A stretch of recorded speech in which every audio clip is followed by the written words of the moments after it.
Hello everyone. आज का हमारा टॉपिक है राष्ट्र निर्माण के सहायक तत्व। के जो निर्माण में सहायक तत्व में कौन कौन से हैं।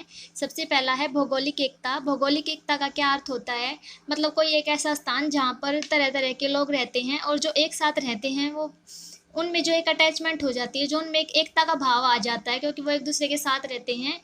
तो उनमें जो एक एकता का भाव होता है उसे हम भौगोलिक एकता कहते हैं। तो यह राष्ट्र के निर्माण में एक महत्वपूर्ण तथ्य है। भौगोलिक एकता राष्ट्र के निर्माण में महत्वपूर्ण तथ्य है। जब एक जनसमूह के लोग किसी एक निश्चित भूमि है, एक निश्चित स्थान है, उस पर किसी भी जनसमूह के लोग एक स्थान पर एक साथ रहते हैं तो उनमें एक एकता की भावना पैदा हो जाती है, जिसे हम भौगोलिक एकता कहते हैं। और भौगोलिक एकता राष्ट्र निर्माण के तत्वों में सबसे महत्वपूर्ण तत्व है। अगला है समान जाति व नस्ल। समान जाति व नस्ल के लोग, एक ही जो जाति व नस्ल के लोग होते हैं, वो एक दूसरे के प्रति अपनेपन की भावना महसूस करते हैं, जिनसे उनमें एकता की भावना पैदा हो जाती है। जैसे कि कोई भी ऐसा एक गांव है, कोई भी एक ऐसा कस्बा या प्लेस है जहाँ पर एक जाति या फिर एक ही नस्ल के लोग, एक ही वंश के लोग रहते हैं, तो उनमें एक एकता का भाव होता है क्योंकि वो समान जाति व समान नस्ल के लोग होते हैं। इस प्रकार उनमें एक एकता का भाव, एक अपनेपन की भावना होती है, जो कि राष्ट्र के निर्माण में बहुत ही सहायक है। एकता की भावना है जो वह राष्ट्र के निर्माण में बहुत सहायक है। इसलिए राष्ट्र के निर्माण में जो दूसरा महत्वपूर्ण तत्व है वो है समान जाति व नस्ल। अगर समान जाति व एक नस्ल के लोग होंगे तो उनमें एकता की भावना ज़्यादा होगी और एकता की भावना राष्ट्र निर्माण में महत्वपूर्ण तत्व है।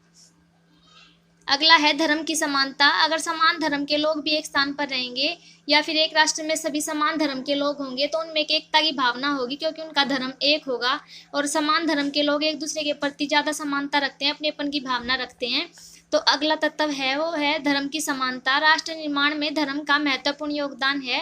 धर्म की समानता लोगों के मन में एकता की भावना पैदा करती है, जो राष्ट्र निर्माण में सहायक है। जो धर्म की समानता है वो लोगों के मन में एकता की भावना रखती है क्योंकि एक धर्म के लोग एक दूसरे से अटैच्ड होते हैं, वो एक दूसरे से एक अपनेपन की भावना रखते हैं। अगर एक देश में या फिर एक राष्ट्र में सभी एक धर्म के लोग होंगे तो उससे उनमें ज़्यादा अपनेपन की भावना होगी, जो कि राष्ट्र निर्माण में एक सहायक तत्व है।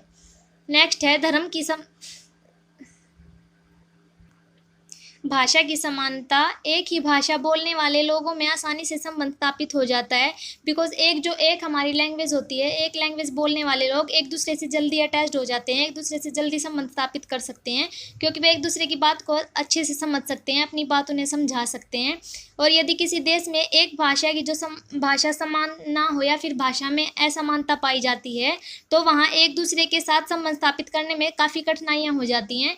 जब भी कोई दो ऐसे व्यक्ति होते हैं जिनकी लैंग्वेज अलग अलग होती है तो उनको एक दूसरे के साथ संबंध स्थापित करने में काफ़ी कठिनाइयों का सामना करना पड़ता है। उनकी बजाय जिनकी लैंग्वेज एक होती है, समान होती है, वो अपने संबंध को ज़्यादा जल्दी स्थापित कर लेते हैं जिनकी लैंग्वेज एक होती है। परंतु जिनकी भाषा असमान होती है उन्हें थोड़ा इसमें प्रॉब्लम होती है। तो एक दूसरे के साथ संबंध स्थापित करने में काफ़ी कठिनाइयाँ होती हैं जिनकी भाषाएं समान होती हैं।